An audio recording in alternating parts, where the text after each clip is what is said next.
would be good to get it out of the way. So it's a choke to clear out. We'll take the diaphragm.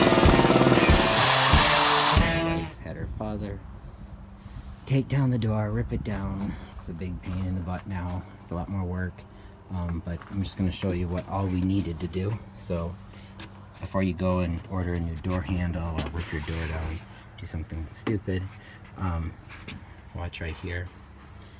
If you take this door handle and when we twist it, you can see that latch isn't going in all the way.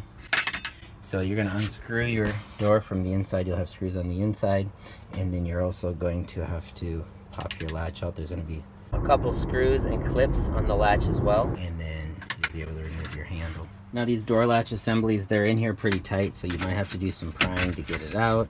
I've kind of worked this one out already. Now they've kind of helped you out with the new latch. They've kind of given you this little plastic thing here. You can pop that off if you want, but that's to help you know which side is going to go. You can see that little divot right there, which will go in there. So now I took that plastic piece off and I'm sliding this in. Okay, so now I have that pushed in there, and now I'm going to start putting the door handle in. Then it comes with 4 small screws, a little plastic cap, and then a larger screw. Next you're going to put your deadbolt in, and then you're going to put that larger screw there, and then in the same spot on the top you're going to put that plastic clip, and then the very top you're going to put the small screw and then another small screw. Get those all tightened down. So next we're going to put our handle on. You're going to want your handle so it's in on the door. If you have it straight down and then you try to open it, it's going to twist into the doorway. So the handle should be coming straight out. Slide that in.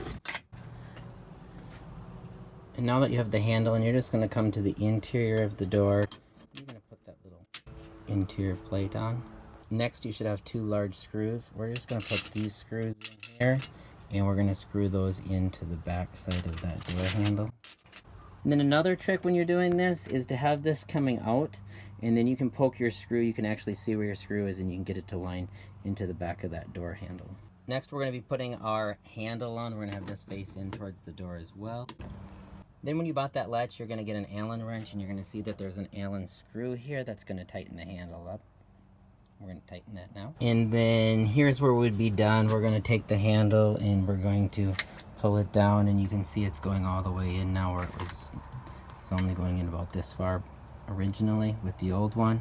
So now it goes all the way in. We'll be able to open the door. So we would be done, but like I said, here's where if I wanted to mention something to my wife, we could start a fight. And I have to put this all back together. Scratches on the door. Yeah.